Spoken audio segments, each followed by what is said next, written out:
I think it's very clear that President Bola Ahmed Tinubu understands the essence of being the president of a country like Nigeria. Firstly, infrastructure renewal. The fact that we are now building roads, Lagos-Calabar stands out. It has started, and we only look at it opening up communities, but it's more than that. How many people are you going to employ? How many people are you going to train? Lagos to Calabar, we've seen pit of 20 meters. How do you circumvent that? As an engineering student, I never saw that. So how do we train our engineers to see? So these are projects that changes society. And along that corridor, for example, we are talking about Badagry to Sokoto also. On that corridor, I think we have over 67 farm settlements. But the majority of them are moribund. Because how do you move goods? So the second for me then will be agriculture. That they launched tractors and all those things. But the most important one was the policy about farm settlements or farm estates, they call it now. What does that do? It gives you a measured size of area to say that, okay, I'm deploying fertilizers, seeds, tractors, but I know the area. So what am I expecting in that place? What we used to do is we distribute fertilizers, but to who? And what do we expect in return? Of course, farmers get it, but it's difficult for you to measure your success and to say, how do I move forward? So when you have estates, you know it's 50 hectares of arable land. I'm growing rice or I'm growing maize. Then I know, is it 3 tons per hectare? Is it 4 tons? Is it 7 tons? So if it's 3 tons, I know that next time there are 7 tons out there in the world. Why are we doing 3 tons? So it's the siblings that we need to improve on if we get every other thing. So for me, I think it's a start of a revolution agriculturally. Unfortunately, I'm not hearing it out there a lot. But for me, it stands out. If we can push it 2, 3, 4, 5 years, the result will be phenomenal. If we are able to wake up all those agri estates with the tractors, you can measure your achievements. You can say that, okay, on all these estates, I'm expecting X tons of maize, Y tons of rice, and so on and so forth. So if you are not there, you can measure it, improve on it. So infrastructure, and then those estates can now move the products out when you build a road. And the third for me, tax policy. Democracy is about taxation and rule of law. That has been said many times. The problem is our tax law are archaic and very old. So they've now come together to jig it, making sure that people that don't earn enough salary don't even pay any taxes. And also making sure that the SMEs, the SMSC that is making less than 50 million are not paying any taxes. And then the distribution is also streamlined.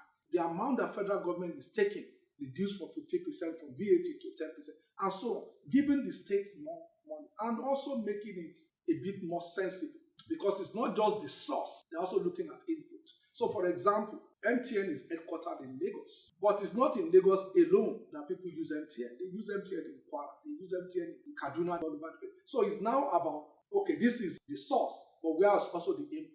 So that it's not just to say everything is coming from Lagos. It's not. Some comes from Lagos apparently, but other comes from other parts of this. And if we are able to implement it well, consolidate all our taxes in one place, changing the FRS to National Revenue Service, it gives you one simple source of truth. And then you are able to measure your achievement.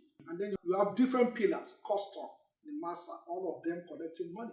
From that pillar and from one source, everybody can look at it and say, oh, why is this pillar not doing well? So you can now compare. It gives citizens freer information, unified information. Government gets unified information.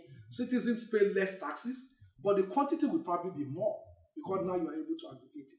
So for me, the road infrastructure, focus on in agriculture in a measured way, and then of course the policies. And there's the NEL fund for education. A lot of young people are now getting scholarships and stipends so that people are not going around borrowing money or becoming house help just to fund their education. When you get the loan, you are able to fund your education without demeaning yourself, and then you are able to concentrate, not burdening your parents if they cannot afford it. I was reading a senior advocate who is also a professor saying that for the first time the government actually pays the arrears for university lecturers. That's a good start. Even though it's a debt that he met, he paid because you must take the assets and the liabilities. Yeah. So that's part of the liability and it's paying.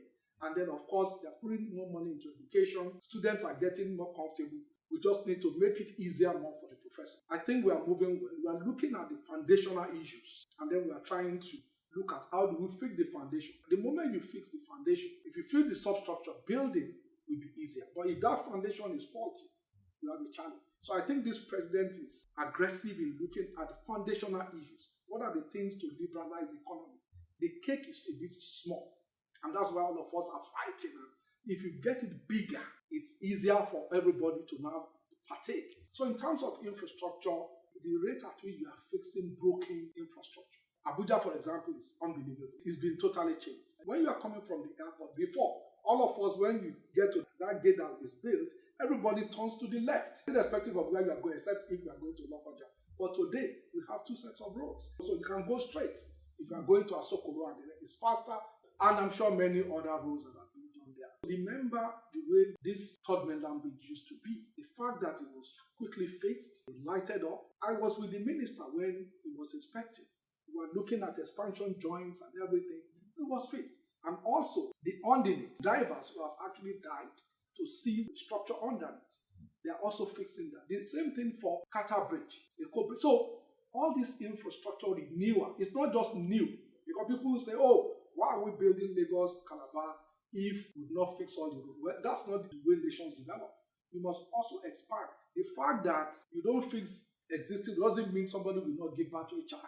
So your population is expanding. Your horizon is expanding. You must also expand while also fixing the old.